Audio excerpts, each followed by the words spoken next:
She then held a diaper party for my husband where she kept all the gifts and we didn't even attend it.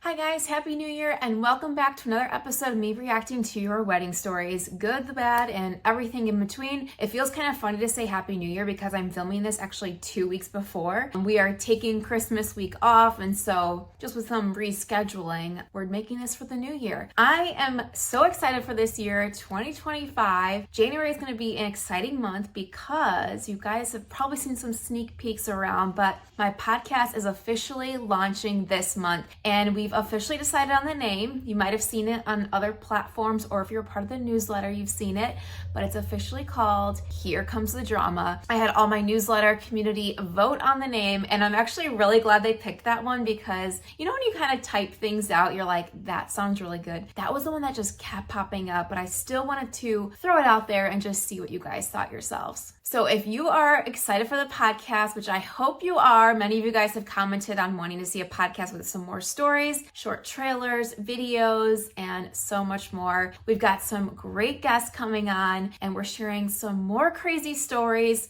some hot takes, and some unpopular opinions. Oh, and some confessions. So it gets pretty juicy. I had so much fun recording these episodes for you guys, and I cannot wait to share and see what you guys think of them. The official launch date will be available very soon, so just stay tuned. And of course, if you want to subscribe to my newsletter where you can vote on some more upcoming fun projects, see more of the inside scoop, behind the scenes, and more stories that aren't shared anywhere else, click the link below to sign up today. All right, now on to today's story. This is my first ever follow-up video. And what this means is a very popular story that I already shared on YouTube. The girl came back and shared even more details and follow-up to what I already shared. This was a story that went very popular. I also ended up creating a 2-part skit for it because so many people had comments and wanted to share what they would do in that situation. So if you don't remember, this is the story where the mother-in-law wanted to basically control every aspect. She was mad when the bride and groom wanted their wedding 2 hours from,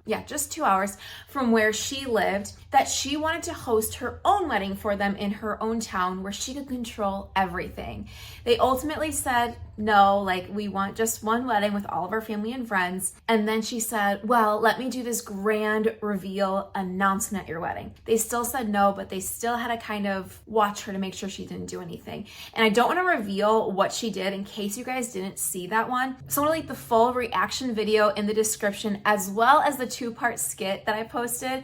So you guys can watch that first and then come back and then we'll do the follow-up. Okay, now let's get on to the follow-up that the bride sent me. I've not read this full thing yet, but it started off saying that you shared my story and I wanted to give some more detail. So let's just jump right in. And when I say some more detail, there's a lot more detail. So here we go. Hi, I'm the bride that sent in this story. And then she gave me the link. Sorry I didn't send you all the details the first time around. There was just so much to write about my mother-in-law. She really was terrible. After they announced via Book of Faces during the dinner, I had to keep my husband calm. He almost lost it completely and was about to beat up his brother. We decided to not bring any more attention to it and just continued on with the day. Props to you. That would be very, very hard to do. My maid of honor was the absolute best. She gave her speech after this and threw so much shade on top of her planned speech. I would pay money to see this speech. This sounds like the best maid of honor ever. And maybe we should show like a skit showing this side of it because I love this maid of honor. This is amazing. Complete with talking about how selfless me and my husband are. And if I remember the one line correctly, it was something like, they would never take away from someone's special moment. Can you guys imagine anyone who would do that? Yes. Oh my gosh, this is the best follow-up story already and I'm not even anywhere near halfway done. And stared directly at the in-laws table. Who is this queen? And I'm not sure if this was pre-planned or not, but after this, my maid of honor told everyone she couldn't express how selfless we were, but my nephew could. My nephew had a really rough life and his mom had her rights taken away from her when he was just a baby and couldn't always be there, so I helped a lot. By the time my nephew was a teenager, teenager. He was living with me and my husband. I don't even remember this from the original story. This is, wow. She got him to come up and talk, and he talked about how grateful he was to us and how I was the mom he needed when his mom couldn't be there. Okay, this is really sweet. Then we did a dance to a special song, and after that, our wedding was incredible. My family and friends really just surrounded us with love, and his family sulked in the corner. So here's the thing. When someone like that, the mother-in-law, wants to bring someone down, they are just hoping to ruin the day. Constantly, the first part, constantly she's trying to do things where she controls the day, makes it about her and her family. She wants to announce this pregnancy that one isn't hers to announce, and it's not about the couple that's getting married. So it's just wrong on all parts, right? But because this couple was like, we're not going to be fazed by you. We're still going to have an amazing day. My maid of honor is freaking awesome and is going to show her support for us. They're going to just show that they're upset because no one bought into that. And I love that for them. After the wedding, they had a fire at their hotel and did their gender reveal. I hear they all talked crap the whole time, but my husband and I happily went home and just blew it off. That is so terrible. I would be so mortified if I was the husband. We did not go no contact with them, but we do just expect their selfishness at every turn now. And they've always lived up to it. After all our struggles and had a miscarriage a couple weeks after our wedding. That is terrible. I don't even know, she might tell us, but I don't think I'd be able to tell his family about that at all because of how they treated her at the wedding and how they just completely negated how she felt about everything. We were blessed with a beautiful baby boy about 11 months later. Yay! Congratulations! My mother-in-law also wanted to have 2 baby showers instead of the one we planned where we lived since we said no. Lesson not learned. Are we surprised? Not really.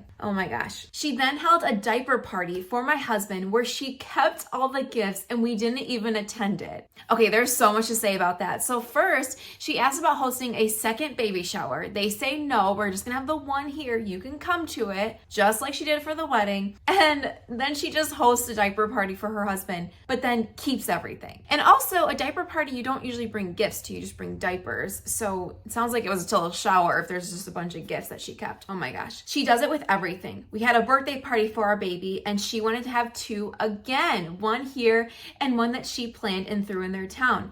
It literally never ends. We just decline and tell them that it's our kid and we will do what we want for them.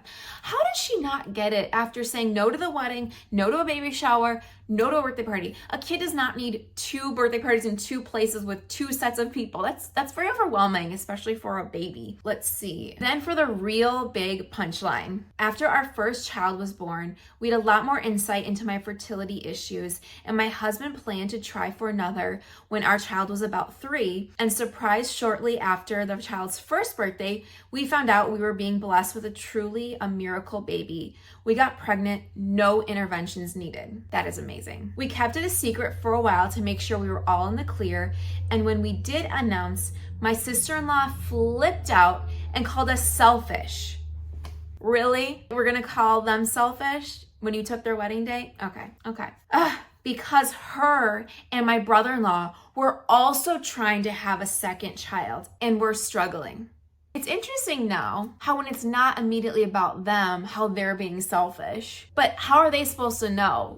And just because, and this is, I know, a very touchy topic, but just because someone is struggling with something does not mean you're not allowed to celebrate your own things going on in your own life, whether it's your own accomplishments or getting pregnant or getting engaged. You should still be able to celebrate those things. Yes, it's very hard when you're going through fertility issues, but they had their own fertility issues as well, and they should be able to celebrate when they find out they're pregnant. She said our second pregnancy was something we must have planned just to rub it in her face and make her feel bad. How do you live with these people? Oh my gosh, hopefully you don't have to see them a lot. This is terrible. We are so happy to have our 2 beautiful children, and as much as we may like to cut off all ties with his family, we keep them in our lives because they are his family. That's hard. You know what? There's gonna be a lot of people that watch this or listen and say, cut them off. They don't deserve to be in your life. Cut them off. But it's really challenging when you're in that spot. I'm so grateful I am not, and I've never been in that spot, but I see so many stories and people have to choose what's best for them. Some people are like, you know what, we live far enough away. We don't have to see them a ton. Some people are like, you know what, for the sake of our kids, we want them out of our lives. Some people say, you know what, we will pick and choose what events we will see them at. So it's really important to listen to yourself of like what makes sense for your family and what's going to work best for your family. It's not going to be the same for everyone. It's so easy to, from the outside, to say, do this, do that. We don't know the whole story and we're not in the family. We just keep them at a distance. I know that's a lot of info. The story was like a whole saga and it feels good just to be able to share it in any way. If you want any more, please reach out and I'd be happy to share. I'd even add my story of how our engagement party, my parents-in-law held a party where they wanted and did charge an admission as a fundraiser for the wedding and had a complete fit because I didn't require my family to come and pay the admission fee. Guys, comment if you think I should reach out to her and have her on a podcast episode. I would love to. I don't know if she wants to reveal herself, but if she does, that would be really. We are starting to have some podcast guests be people that submitted stories and share a little bit more. So I think I might do that. Let me know what you think.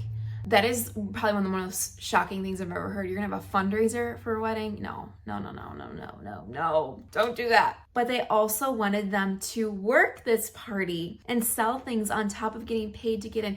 What? They want to have like a whole like carnival thing and be like, everyone pay $5 admission. It goes towards the bride and groom's wedding. The wedding that we're not a part of. The wedding that is separate from their actual wedding. Like, what is happening here? And they still to this day throw it in my face that my siblings did not fly in from their states to do this, and countless other little things that came up in our wedding. I wouldn't blame your siblings, which sounds like you don't. Thank you for listening and also love your channel. Wow. Thank you so much for sharing a little follow-up. This is like shocking. Look at my eye just tearing up. I'm not crying, I promise, but there's something just flew in my eye. Anyways, that is a crazy story. And I'm glad you guys keep them at a distance. It's very challenging. Like I just said, like, you don't necessarily just want to cut someone off. This is bad. This is really bad. This is very toxic. And I'm glad you're keeping your distance and standing up for yourself, because we hear a lot of times people just want to keep the peace and then they just let things go. But it sounds like, you know what, your husband's got your back. You guys say, no, we're not doing this. You're standing up for yourself. You just got to do what you got to do. Well, that was a really good follow-up. I think we need to do some more follow-up episodes, and we'll probably start trying to reach out to some people that had stories go viral, see if they either want to anonymously share or maybe come on the podcast. I don't know. Let me know what you guys think. All right, guys, that's all for this week. Thanks so much for tuning in. Hope you guys had a great holiday with your family and friends, and a happy 2025 to everybody watching. Don't forget to be on the lookout for announcements for my podcast coming out this month. I'm so excited and cannot wait to hear what you guys think. If you want the latest updates, sign up for a newsletter also below. Thanks so much, and I will see you guys next week. Bye-bye.